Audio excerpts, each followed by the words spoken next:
Presidente, Éder Mauro.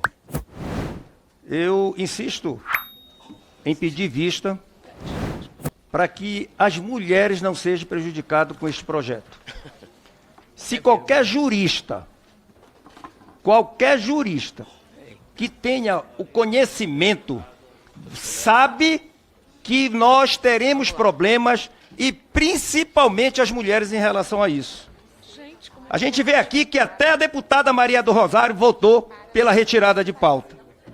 E quero lhe dizer, senhor presidente, o próprio Supremo, e nós já tivemos aqui casos em que o Supremo anulou toda uma ação de uma proposta criminal que foi a Lava Jato, que colocou bandidos na cadeia, inclusive o atual presidente, e que ele, o Supremo, simplesmente anulou todos os procedimentos por uma questão de que não era jurisdição competente. Agora, o senhor imagine uma mulher que mora aqui em Brasília, um casal, uma família, e ela está com uma ação na justiça por guarda do filho ou por uma questão até de separação. Este casal vai fazer uma viagem a Belém do Pará. E lá houve um desentendimento, uma agressão sobre essa mulher ou uma ameaça. Ela faz uma ocorrência na delegacia da mulher, feito um procedimento criminal ou por inquérito ou por flagrante, vai para a justiça. Como é? Como é que vai sair de Brasília um processo que pode estar até em fase de sentença para deslocar para Belém do Pará para que o juiz comum possa julgar? Vai prejudicar a mulher. Deputado, então, só para entender, Vossa Excelência está discutindo ou vai pedir vista? Então, eu peço vista para que a gente possa encerrar por hoje essa questão, senhor presidente, em prol das mulheres. Nós temos é que aumentar as penas, nós temos é que aumentar as penas para os canalhas que agridem mulher. Já votamos. Pedido de vista concedido, deputado delegado Éder Mauro. Passamos ao item 48, PL 1608/2024, projeto de lei número 1608/2024 da senhora Laura Carneiro, que altera a lei número 10406 de 10 de janeiro de 2002. Código Civil e a Lei número 11340, de 7 de agosto de 2006, Lei Maria da Penha, para dispor sobre o direito da mulher em situação de violência doméstica e familiar aos valores depositados em conta corrente conjunta, necessário para reacomodação em local seguro. Conceda a palavra à deputada Sâmia Bonfim para ler o parecer. Obrigada, presidente. Vou peço autorização para ir direto ao voto. Compete à Comissão de Constituição e Justiça e de Cidadania, nos termos do artigo 32, inciso 4º-A do Regimento Interno, pronunciar-se quanto à constitucionalidade, juridicidade e técnica legislativa do projeto de lei 1608 de 2024. Quanto à constitucionalidade formal, consideramos os aspectos relacionados à competência legislativa, à legitimidade da iniciativa parlamentar e ao meio adequado para a veiculação da matéria. A proposição em exame tem como objetivo a proteção da mulher vítima de violência doméstica e familiar, matéria que se insere na competência legislativa privativa da União para dispor sobre o direito civil, processual e penal, uma vez que envolve medidas protetivas de urgência. É legítima a iniciativa parlamentar, haja vista não incidir na espécie reserva de iniciativa. Por fim, revela-se adequada a veiculação da matéria por meio de lei ordinária, visto não haver exigência constitucional de lei complementar ou de outro veículo normativo para a disciplina do assunto.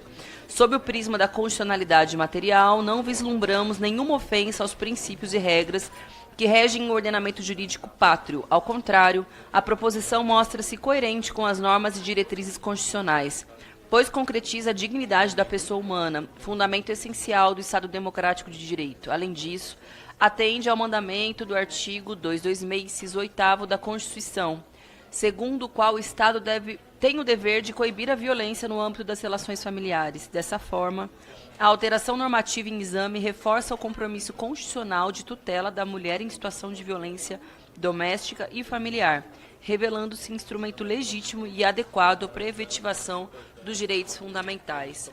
Nada temos a opor quanto à juridicidade da proposição, sua redação ou técnica legislativa. Do ponto de vista da juridicidade, a medida proposta inova no ordenamento jurídico, observa o princípio da generalidade normativa e respeita os princípios gerais do direito, além de harmonizar-se com a legislação vigente, não havendo antinomias ou contradições. A técnica legislativa está adequada, respeitando-se a Lei Complementar 95 de 98, e a redação atende às exigências de clareza, precisão e concisão legislativa. Diante do exposto, voto pela constitucionalidade, juridicidade e boa técnica legislativa do projeto de lei 1608 de 2024.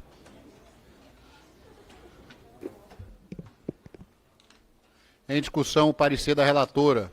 Não há oradores inscritos. Declaro encerrada a discussão. Em votação, o parecer da relatora. Os senhores parlamentares que o aprovam permaneçam como se encontram. Aprovado o parecer.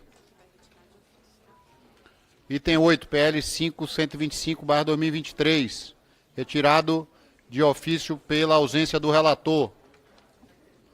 Item 5, PLP 10.019/2018.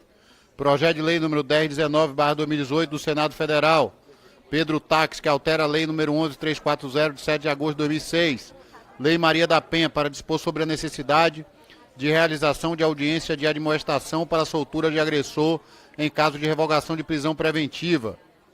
Apensados PL do 939/2015, pensado PL 8320/2017, PL 3418/2019, PL 6010/2019, PL 1025/2021, apensados PL 2454/2023, PL 3111/2023.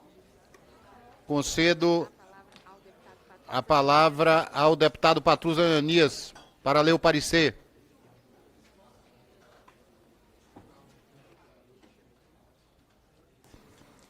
Presidente, colegas parlamentares, eu peço licença para já ir direto ao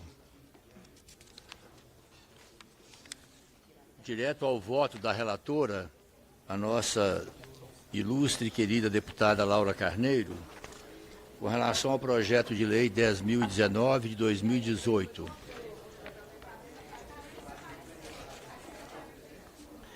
Compete a esta Comissão de Constituição e Justiça e de Cidadania manifestar-se sobre a constitucionalidade, juridicidade, técnica legislativa e o mérito das proposições em exame, a teor do disposto no artigo 32, inciso 4º, alíneas A, D e E, do artigo 54 do Regimento Interno da Câmara dos Deputados.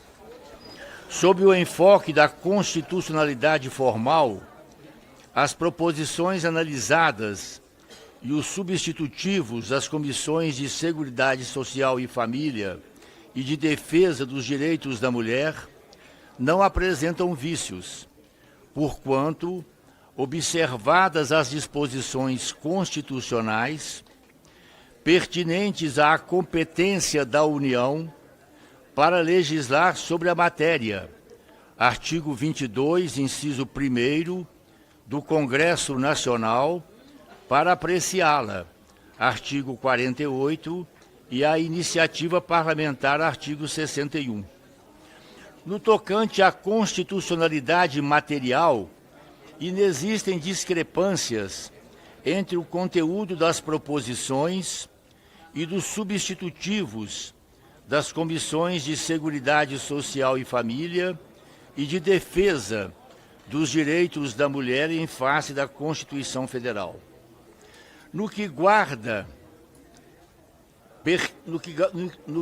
pertinência com a juridicidade, as proposições e o substitutivo das comissões de Seguridade Social e Família e de Defesa dos Direitos da Mulher não apresentam vícios sobre os prismas da inovação, efetividade, coercitividade e generalidade, bem como se consubstanciam nas espécies normativas adequadas.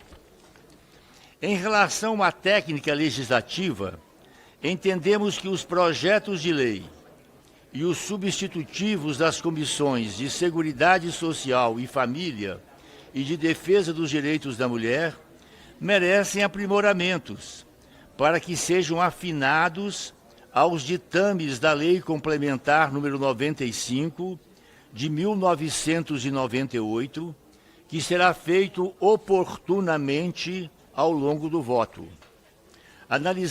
Analisemos, pois, o mérito das proposições. Entendemos que se revestem de conveniência e oportunidade as alterações legislativas propostas nos projetos de lei número 2.939 de 2015 e 10.019 de 2018, a estabelecer que o agressor seja obrigado a se submeter à audiência de admoestação antes que seja colocado em liberdade diante da decisão de revogação de sua prisão preventiva. A admoestação do agressor perante o juiz, o promotor e seu defensor servirá para que ele seja advertido sobre a necessidade de cumprimento das medidas protetivas que lhe forem impostas, reforçando assim a tutela legal que a Lei Maria da Penha concede à ofendida.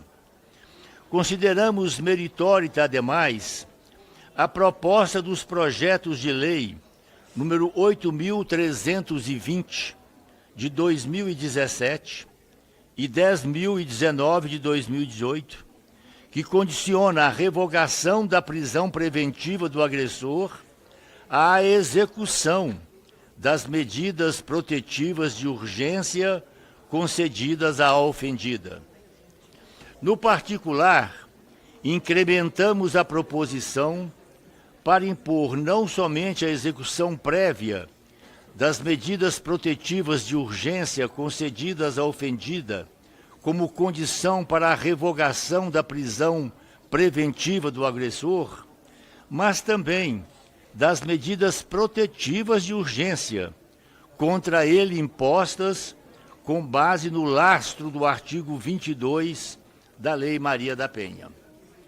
Além desse requisito, mostra-se também indispensável para a revogação da prisão preventiva que o agressor seja obrigado a firmar compromisso de participação em sessões socioterapêuticas, realizadas por equipe multidisciplinar, integrada por profissionais especializados nas áreas da saúde, da psicologia e jurídica, consoante propõe o projeto de lei número 2.939, de 2015. Em relação ao projeto de lei 3.418, de 2019, alinhamos-nos ao entendimento da Comissão de Seguridade Social e Família no tocante... Vamos lá, aqui que deu uma quebrazinha aqui, vamos ver. No tocante à desnecessidade de comprovação de pagamento de alimentos provisórios ou provisionais à vítima, como condição para a revogação da prisão preventiva, porquanto não há de se confundir o ilícito penal que ensejou a construção pessoal do agressor com a prisão civil do devedor de alimentos prevista no Código de Processo Civil. Não obstante esse pormenor, consideramos conveniente e oportuna a inclusão da regra a determinar que a prisão preventiva do agressor será decretada de ofício, caso seja constatada sua reincidência em casos de violência doméstica, porquanto, nesta parte, a proposição mantém a mesma finalidade das demais, que é coibir a violência doméstica e familiar contra a mulher. Reconhecemos o mérito do projeto de lei número 6.010/2019, aproveitando a oportunidade para destacar o aspecto da proposição que terminou por não ser adequadamente abordado, que é a inclusão da regra para determinar que, aspas, em qualquer caso, a revogação da prisão preventiva dependerá da avaliação de laudo psicológico, que verifique o grau da probabilidade de o agressor reincidir contra a ofendida ou outras mulheres. Fecha aspas. Tomar uma aguinha aqui que o parecer é...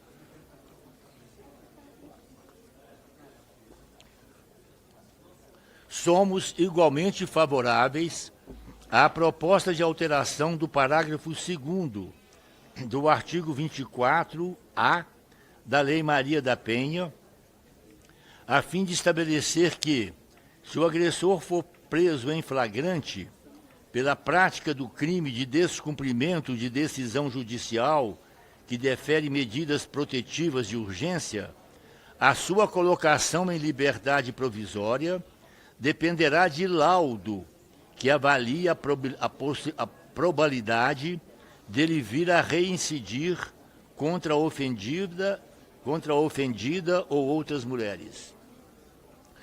Consideramos meritória a proposta dos projetos de lei número 1025 de 2021 e 2454 e 3111 e 3111 de 2003 de condicionar a revogação de qualquer medida protetiva de urgência à oitiva prévia da ofendida, ocasião em que o juiz poderá avaliar se houve a cessação efetiva da situação de risco à sua integridade física, moral, psicológica, sexual e patrimonial. Somos igualmente favoráveis à proposta do projeto de lei número 3.111 de 2023, de manutenção das medidas protetivas de urgência após o arquivamento do inquérito policial ou da ação penal. Em relação às medidas apresentadas no projeto de lei número 5.778 de 2023, entendemos que, apesar de louvável a iniciativa do proponente em aperfeiçoar a Lei Maria da Penha, consideramos ser desnecessária a previsão legal de que a decisão judicial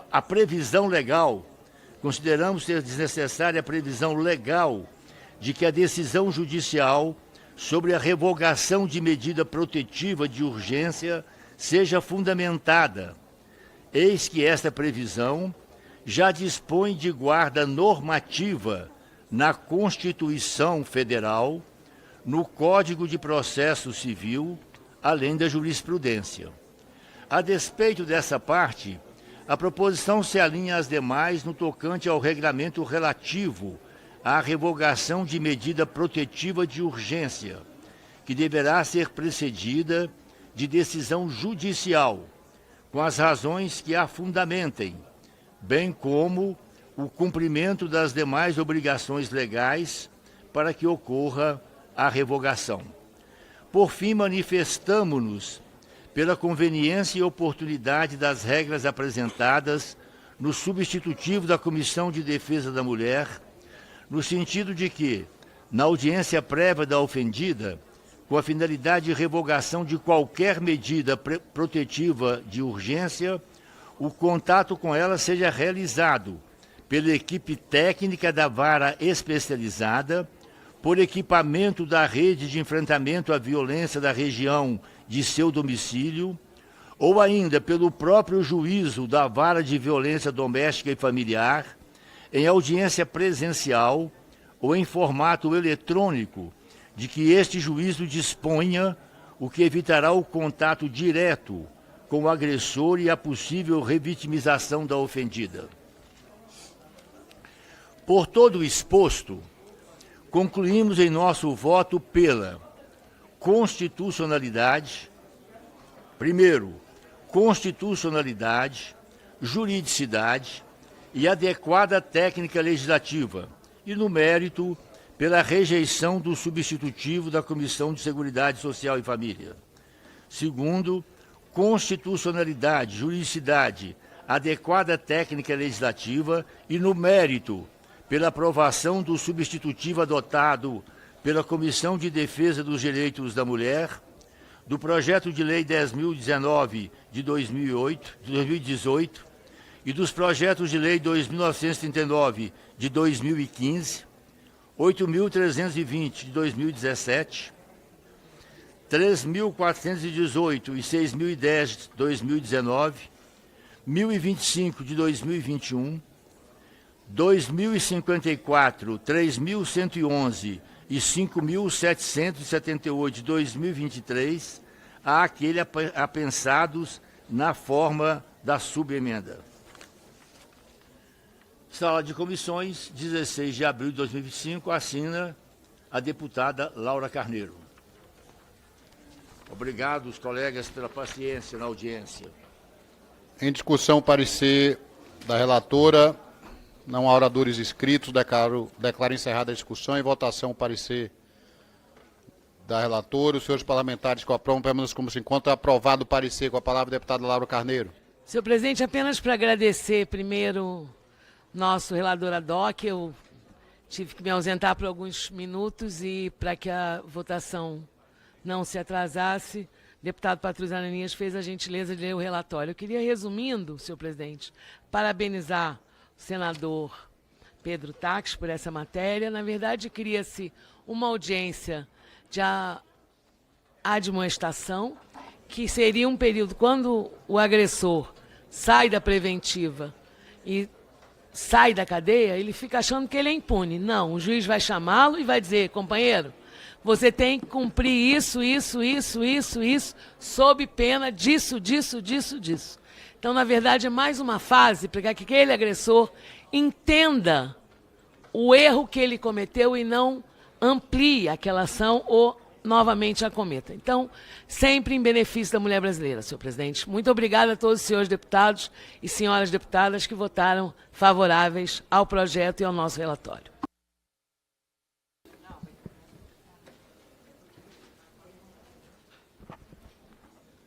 Próximo.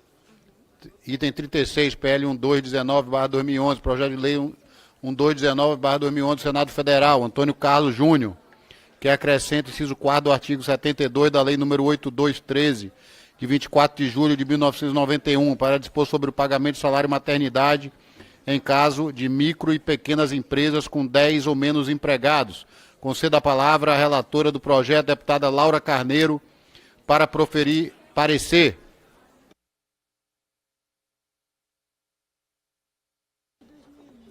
De quem é? Eu não estou achando aqui o relatório para ler.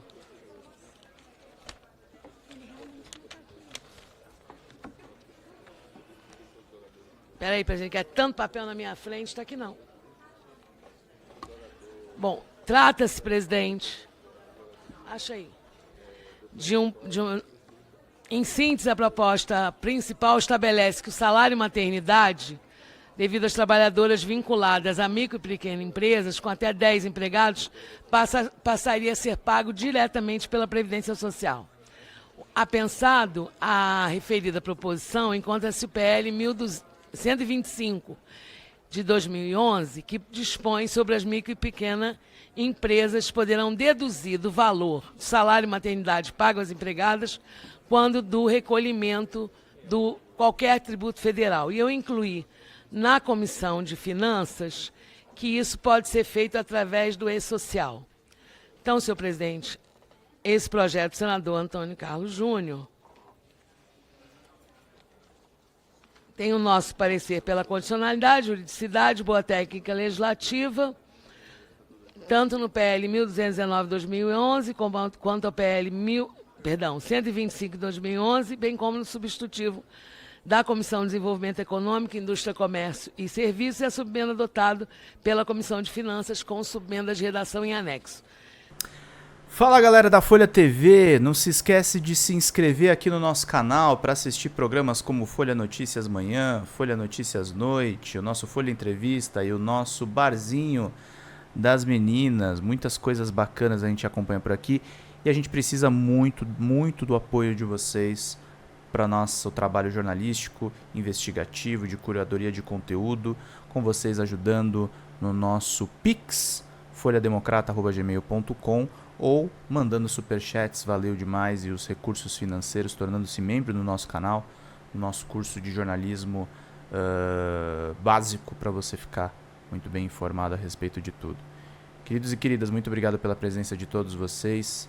Vida longa e próspera. Cuidem-se, cuidem dos seus e não esquece de se inscrever aqui na Folha TV. Até mais!